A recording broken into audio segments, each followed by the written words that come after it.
After the awesome JRPG that was Trails in the Sky first chapter, the logical next step in my life was to jump straight into Sky SC, which for the record stands for second chapter. As the name suggests, this is a second title in the Sky trilogy and takes place in the Kingdom of Liberl, which is south of Cold Steels Erobonia. Now, before we get into it, I need to point out that there is a huge requirement to play Trails in the Sky FC first. The story and characters are directly related to FC, and not playing this would not only cause a load of confusion, but you'll also be doing yourself a great injustice if you don't experience the awesome game firsthand. As for all of the other Trails games, these will have little to no impact on your understanding of Sky SC. The Sky series is, after all, chronologically before all of the other titles. Also, if you like this review and the Trails series, it would help out a lot if you hit like and subbed if you want more RPG and Trails content, as I'm playing through all of these great games. Alright, now let's get into what makes Sky SC a must-play JRPG.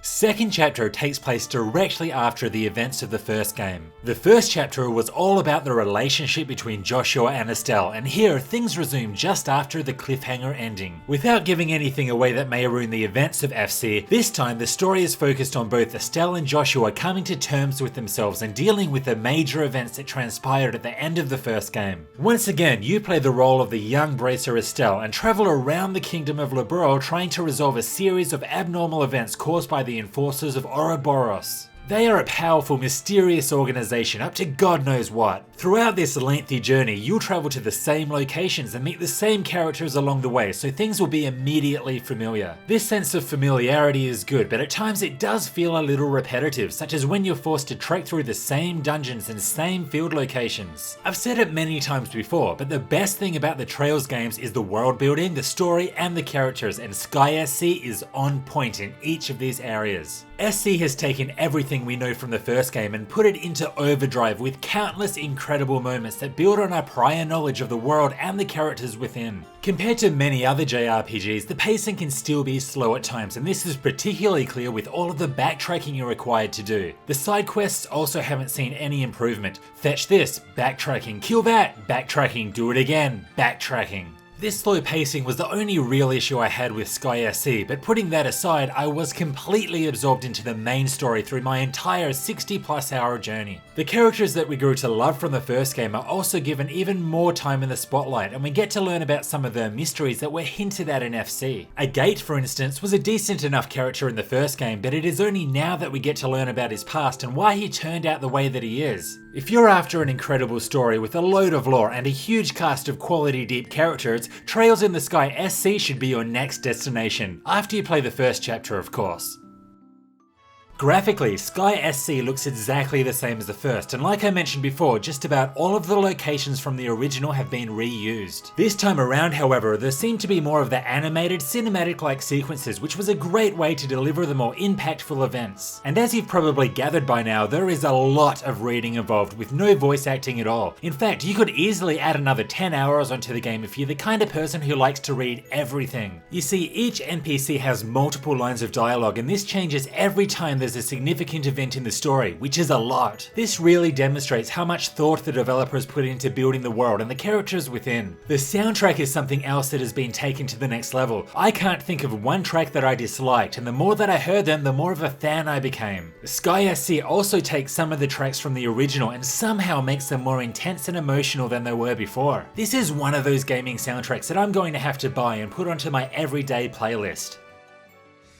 As second chapter runs with the same engine and game mechanics as FC, you can expect a very similar experience when it comes to the combat. However, there are a few additions that takes this a step forward. We'll start with the RPG growth mechanics. The major customization option here is the quartz system. Just like before, each character has 7 slots that can be filled with a number of quartz ranging from stat increases, status attacks, and other passive bonuses. The key here is that each quartz has an elemental value, and if you meet certain elemental requirements, you'll be able to use a specific art in battle, such as how 3 fire elements will unlock the fire arrow art. There is a lot of strategy involved here, as you have to carefully select which combination of quartz will best fit your character's build while also providing a good amount of arts to use in battle. One issue that I had with the first game was the lack of variety in these quartz. Fortunately, Sky SC fixes this issue with loads of new quartz that you'll continually acquire as you progress through the game. game. Some quartz will also require you to upgrade your slots, which was another nice new addition. The added flexibility provided by more quartz and arts variety translates into better combat. The core mechanics here are the exact same. Characters can use EP on arts, CP on unique character crafts, or all of their CP on super powerful S crafts that can be used at any time in battle. The only new addition is the chain mechanic, which allows your party members to team up for more powerful attacks. Overall, while basically the same as the first title, I found these extra mechanics made for many excellent fights that made me think at all times. Sky SC definitely gets a thumbs up in this area.